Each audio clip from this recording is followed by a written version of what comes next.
بسم الله الرحمن الرحيم، والصلاة والسلام على خير الأنام أبي القاسم محمد.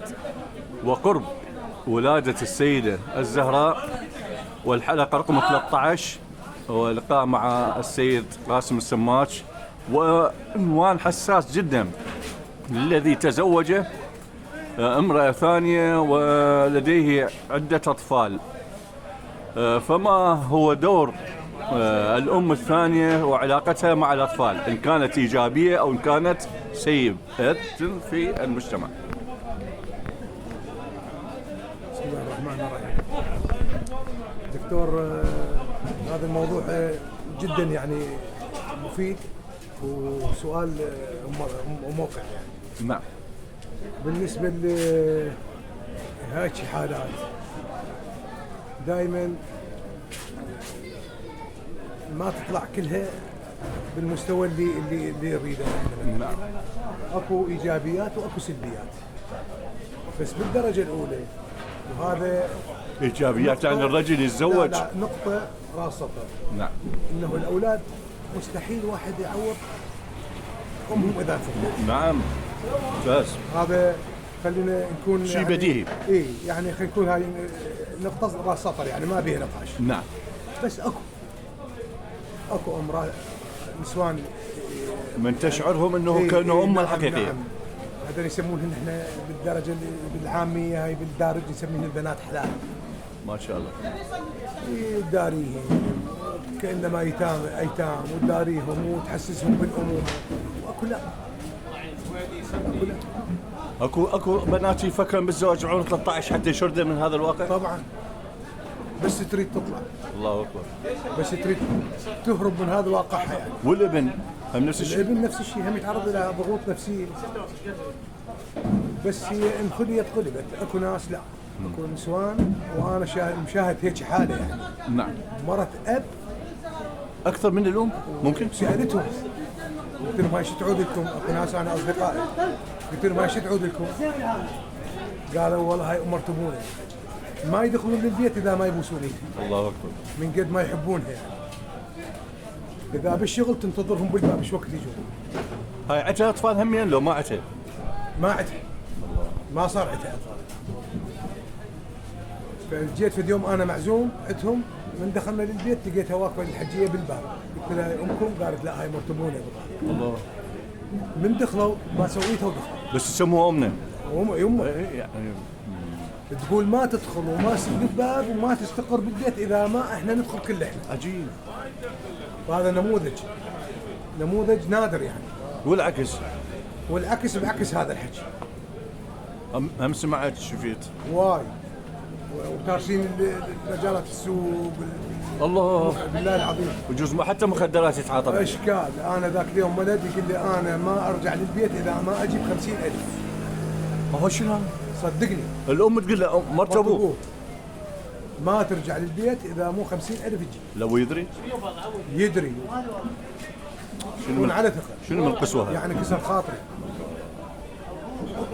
امها نساء اذا تريد تقارن بالسيده فاطمه الزهراء بام البنين بالسيده ام البنين اللي تتمنى 100 طفل حتى يشاركون بالحرب. هذا شوف ايش قد صار له الحادثه.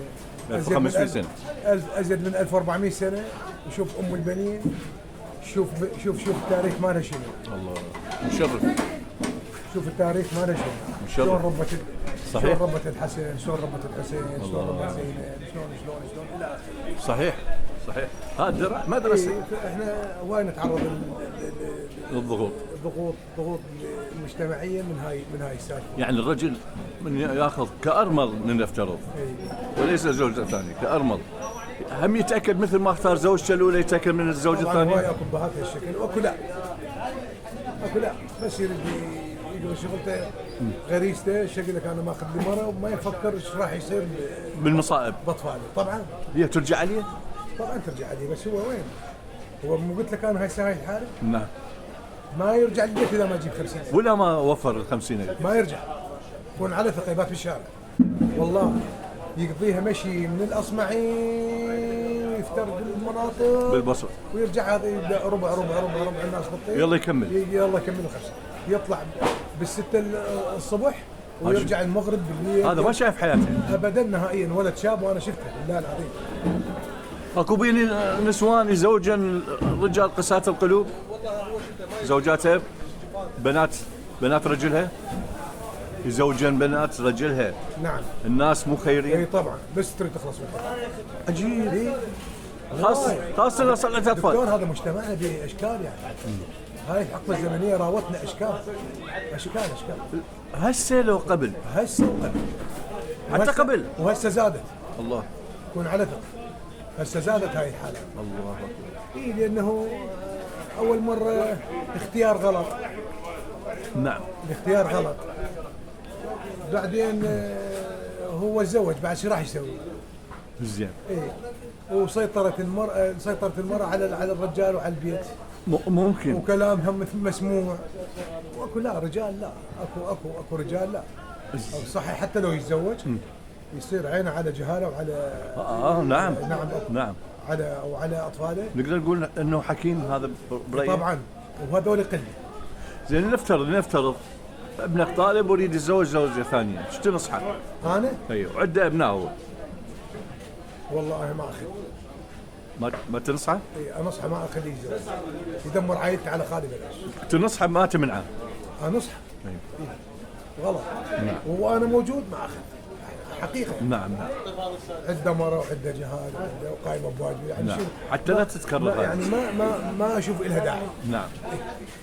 معناه هو قائم بواجباته تجاه اطفاله. طبعا. طلعهم ويا الحديقه. ليش يصير عليه لود زايد؟ نعم. ومشاكل وفي غنى عنها. نعم. هاي نصيحه انه قبل لا تتورط. مو حرام. ممتاز. مو حرام. ولكن انا على شرع رب العالمين. نعم. لكن انا اقدر انصف. اقدر ما يصير عندي مشاكل. متمكن من هاي الحاله. اي ماكو، بس لا ما غير متمكن لا تتزوج. غير متمكن، خلينا نقول حتى ماديا متمكن. نعم. لكن بالمشاكل العائليه ما يدبرها مثلا. لا، نصيحه. ما يزوج. نصيحه لا يتورط بالشيء. وين لا يتورط بمن؟ لا يتورط بالزواج الثاني. عجيب. اي نعم. ادمر عائلتي. نعم. طبعا انت هاي اخذتها هم بالتوادم وبالناس. نعم. يعني شنو اخذتها؟ الشارع هم لها حقوق وعليها واجبات. احتمال ما تنسجم ويا يعني احتمال ما تنسجم. في هواي مشاكل. شكرا جاسم السماج وهذه الحلقه الحساسه، وان شاء الله عوائلنا في الف خير وسلم ان شاء الله.